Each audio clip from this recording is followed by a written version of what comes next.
Good evening and welcome to Angel's Haven. It is Wednesday, January 15th, and I have a big project that I'm undertaking, my annual clothing declutter.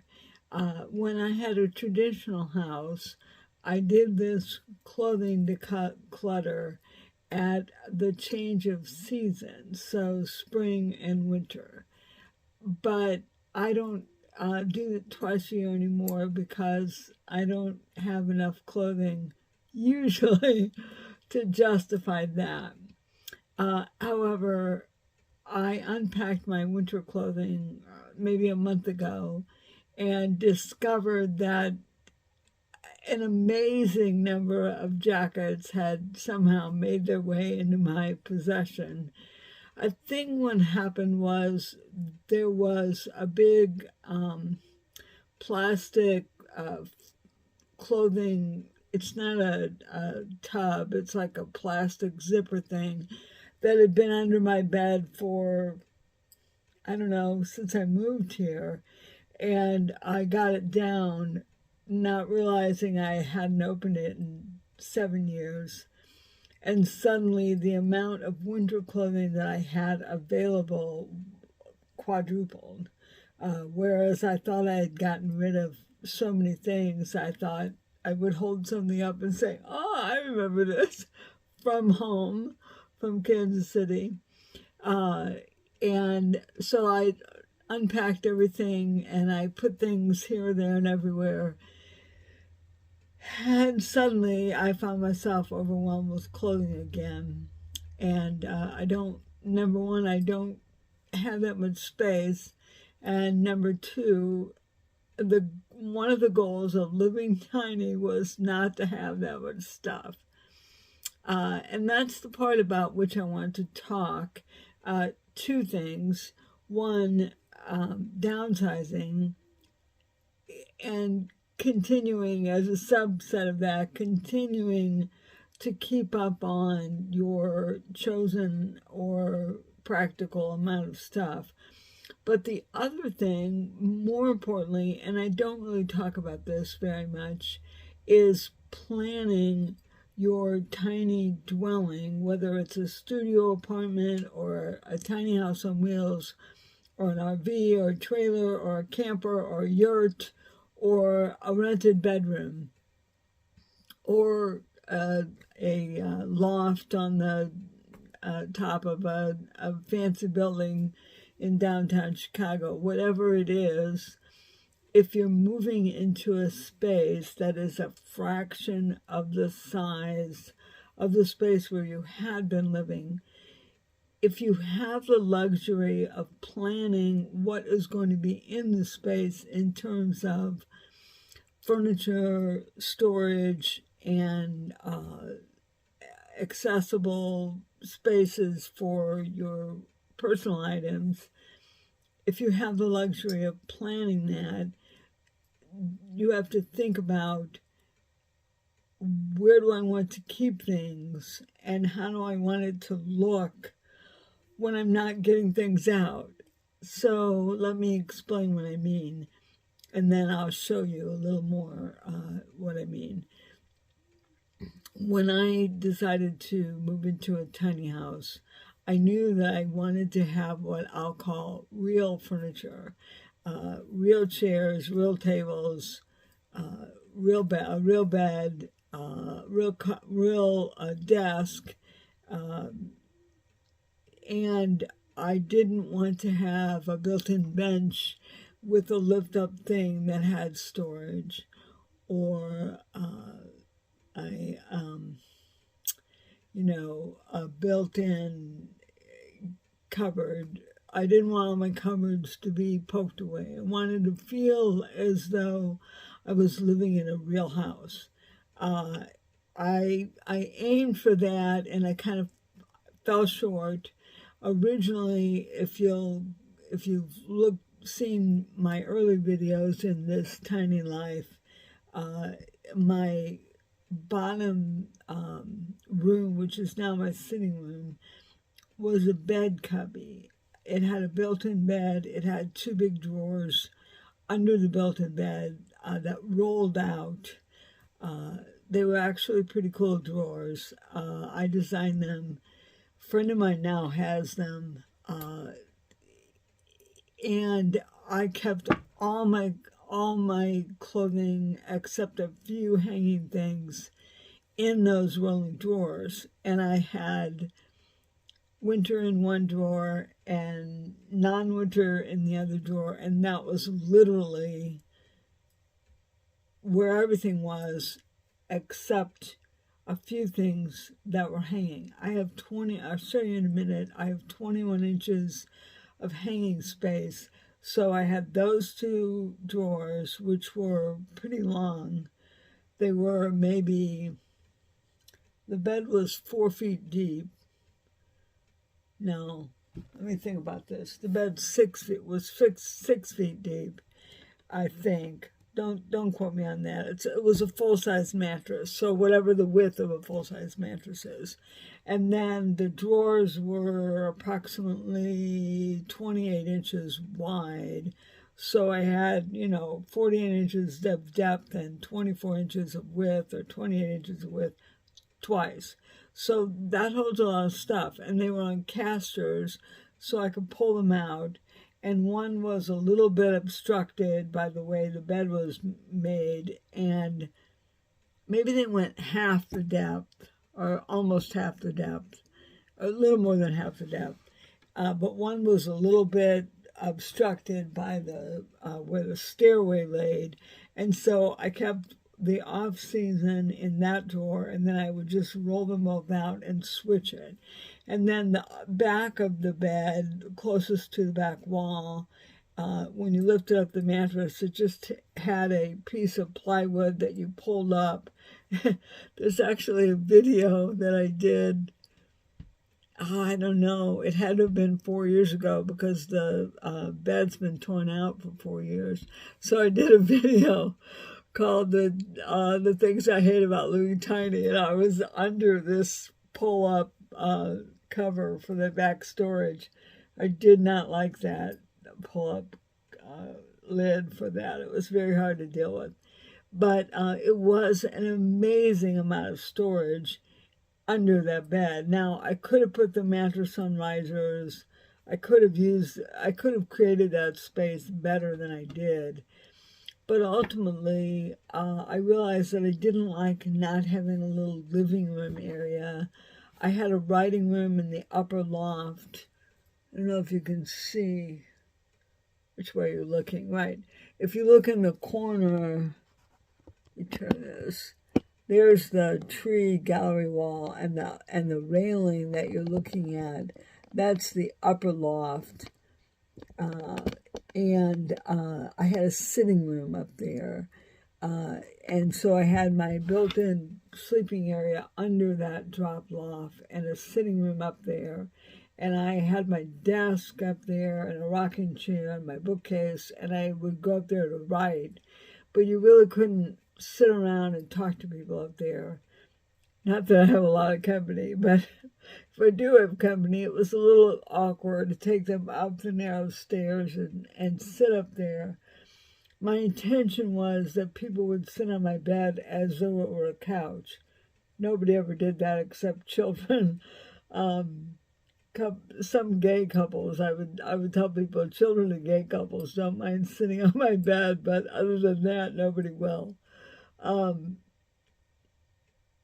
And anyway, so I had it torn out, and I made that the sitting room, which kind of reinforced my belief that I needed real furniture. So I have a love seat, a comfortable chair, a couple of tables, lamps, a cedar chest, real furniture, and I like it. People have trouble with the fact that they have the duct to go in it, but once you're in it, and because it's 4 feet, the drop loft makes it 4 feet high. Yeah, about a little more than 4 feet probably. It's probably 4.5 feet. I've measured it an umpteen times, but I keep forgetting. But once you're in it and you sit down, you don't really notice that. At least most people don't. if they do, they're nice enough not to complain. But the point is that I wanted real furniture, and that's why, because people feel comfortable in real furniture, and I feel comfortable in real furniture. That makes storage a problem, though, because there's nowhere to have a full-size dresser, nowhere to have a full-size closet in the way that I built my house, because I didn't think that would be necessary. So I have 21 inches of hanging space, which is the height that I just mentioned. Actually, it's lower. It's the first step. I'll show you in a minute. And then I have a cubby that's part of the understairs, which I'll show you, where I have a 3-drawer small dresser in there. I think it's technically supposed to be a nightstand, but I use it as a dresser. And then I have another 3-drawer small chest, which is probably also originally was a nightstand. It was in my traditional bathroom at home. So those 2 3-drawer small things, that little child's dresser that you can see right there, and the 21 inches of hanging space are what I have for clothing. I do have some baskets under my love seat, which they're actually wooden boxes, which I'll show you. But I originally planned them for off-season storage. And the first thing that happened when I pushed them under that love seat is they tore the fabric under the love seat, which is really a darn shame, because that love seat was in great shape when I bought it. And I bought it for a pittance, like $50. And then, of course, pulling baskets out to get clothing, it literally only works for storage. You can't really do it every day. I suppose somebody could, but I find it very awkward. And I don't even like it for storage. I'm really trying to get away from having things under things. Like, I've cleaned out half of what was under my bed. I'm working on the other half. I don't want to live that way. I want to have few enough things that I don't have to have things shoved under beds or shoved under love seats, or shoved under chairs. I do have some cubbies. I want those cubbies to be enough storage, enough space for the things that I have. So that brings us to my recommendation. If you are planning a small living space, you are going to have to be very strategic and very thoughtful and exercise foresight in planning the drawers, the cupboards, the furniture. Think about how you want your environment to look, and then how you want to use it, and then your amount of belongings must be limited to what fits in those spaces, or you'll end up the way I've ended up, with things crammed here and there, which makes, if you don't mind living in an environment with things crammed here and there, then okay, but I do. And the reason I do is because my mind is not as calm when I have things crammed everywhere as it is when I have more open space. I don't know if that always was true, or if it was always true and I was never calm because I had a lot of stuff and it was crammed everywhere. But after 7 years of living here, I've learned that while I like a lot of pictures on the wall, as you can see, there's my tree gallery wall, and my stairwell has a lot of pictures on it. While I like that, I don't really like things crammed here, there, and everywhere. I don't like trying to get them out. I don't like having them fall out when I'm trying to get other things out. I don't like having to remember where everything is. Um, I've watched an ungodly number of YouTube videos about being minimalist or being declutter. Why let that stuff? Why manage your inventory? Why manage that much inventory? I don't know about all that language. I really don't like the whole "does it spark joy" thing. I feel like the word joy has been co-opted by the decluttering industry.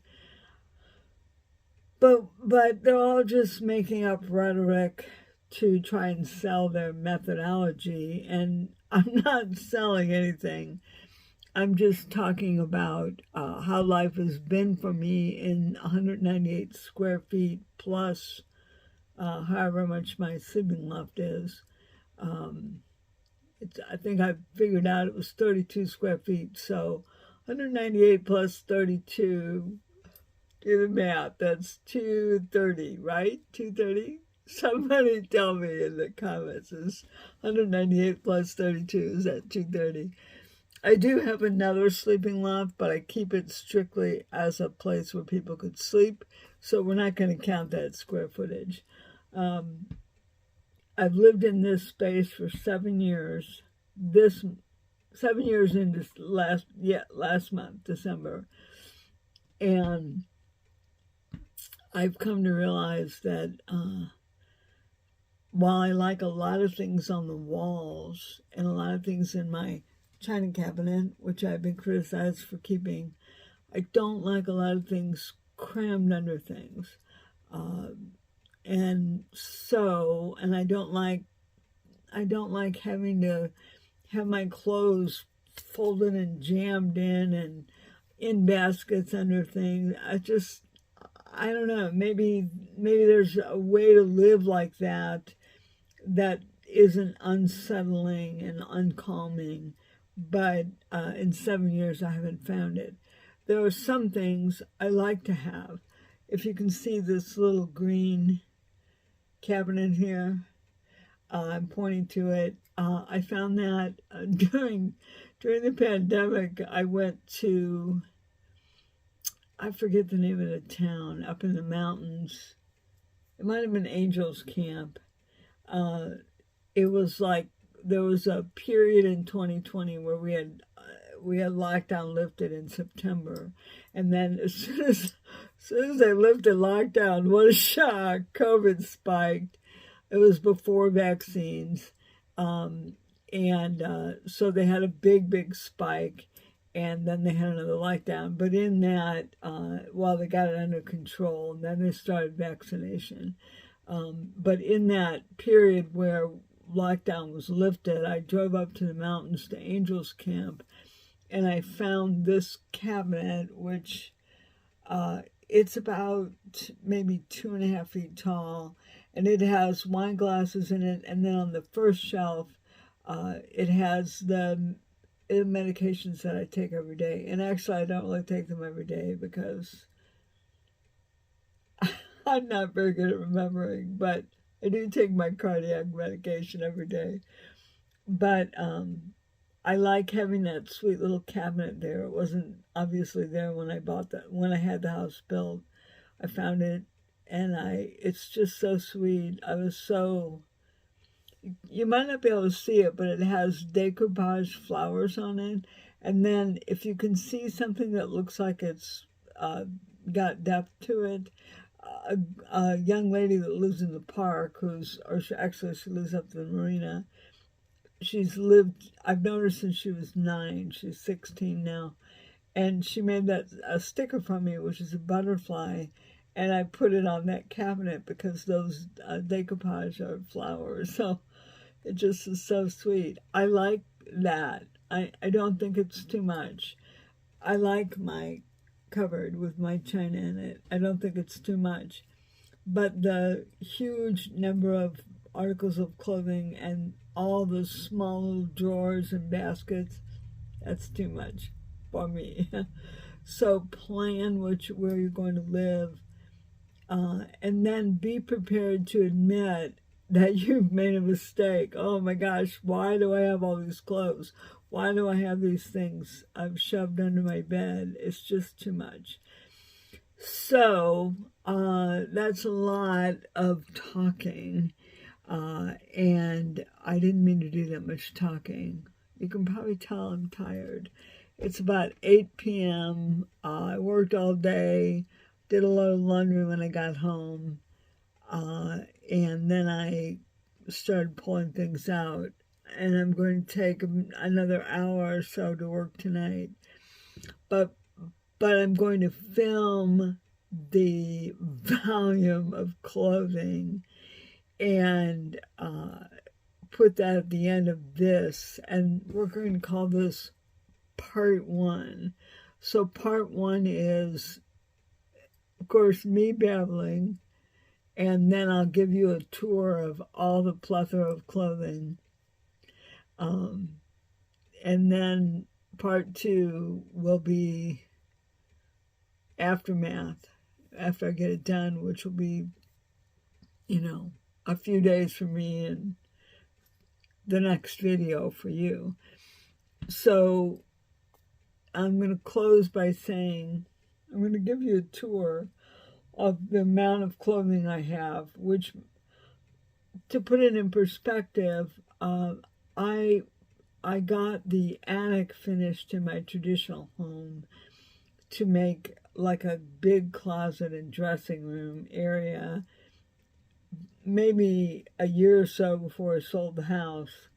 And in that space, I had approximately 20 feet of hanging rods and a full-size dresser. And I also had a cedar closet in that upstairs room, which was a walk-in closet. And it had maybe 4 feet of hanging rod, doubled though. There was one in the back and one in the front, so 8 feet. So I went from having 30 feet of hanging clothing and a full-size dresser to the child's dresser that has the white knobs on it. I don't know if you can see that. I think you can. That dresser, which I'll show you in a minute, has my socks in it. Yes, I have a lot of socks, but and then 3 small drawers times 2, so 6 small drawers and 21 inches. So it isn't a lot of room, which is why I had the baskets under the love seat. But the amount of stuff that I have is just like, it's ungodly. It's just, well, I don't know, ungodly. What does that mean? It's a lot of stuff, and I'll show it to you in just a minute. And that'll be the end of tonight's video, and then I'll show you what I accomplish when I get it done, which will probably be tomorrow night or the next night. But I'll post this tonight so that you can be thinking about it. I don't know when I'll post the other one. I have a lot to do for some other projects. But I just wanted to talk a little bit about that, because a lot of people that I talk to who want to live tiny say things like, I could never get rid of that much stuff. And then they get a 400 square feet tiny house with a full bedroom and a full closet and a full dresser. And in my opinion, that's not really going tiny.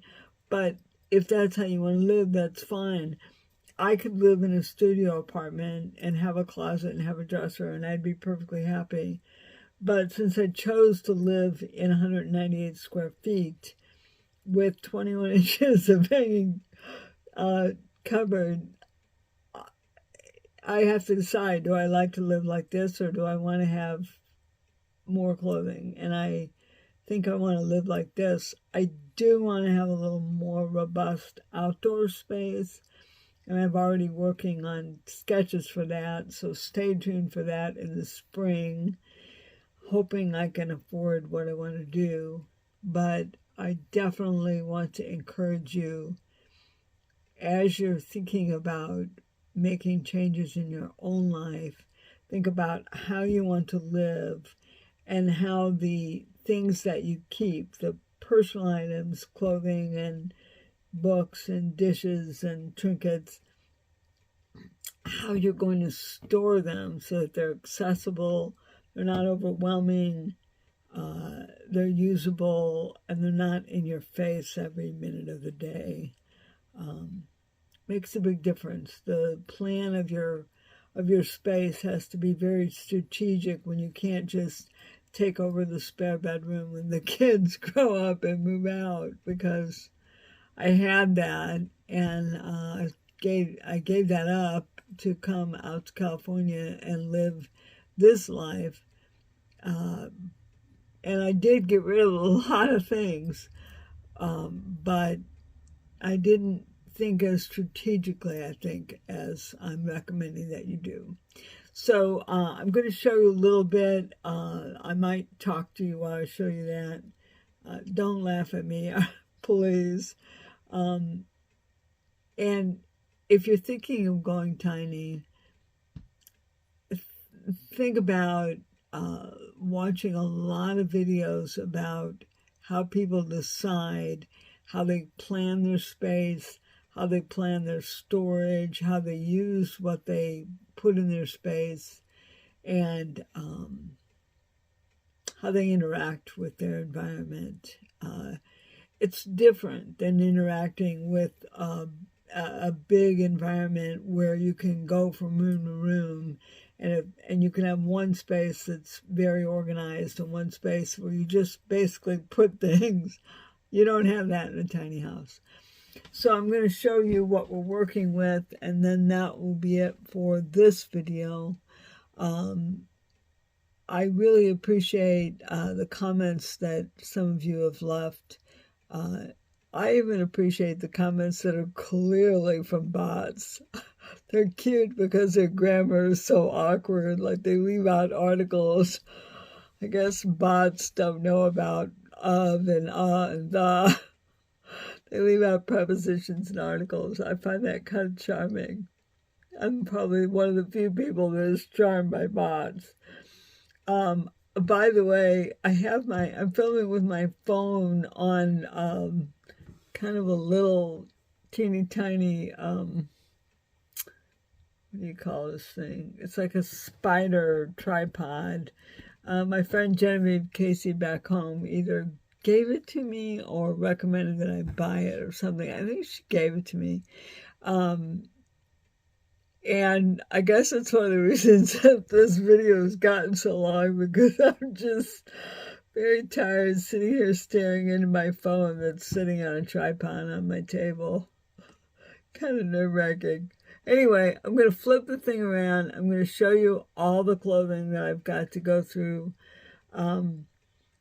I might count the pieces of clothing so I know how many I had when I started. If I do, I'll talk about that in the follow-up video. So thanks for spending a few minutes of my tiny life with me, but stay tuned. Don't hang up yet. Don't hit pause yet, because I'm going to take this phone off of here and show you the clothing. I'm going to pause, but you'll come right back. So those things are hanging on the loft rail because I washed them, and those are things that I don't dry, mostly merino wool or organic cotton. Yes, all organic cotton or merino wool. And then that pile on my cedar chest is half of what was in the 21 inches of hanging clothing. So I'm going to go over there and show you the rest of it. So here is the hanging space.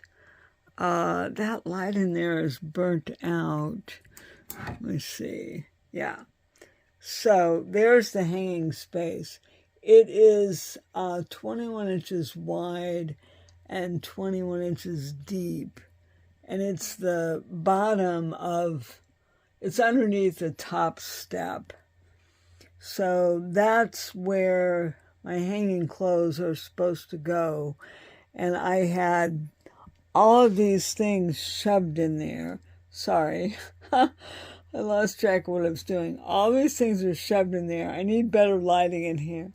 I should have turned the light on in the sitting room.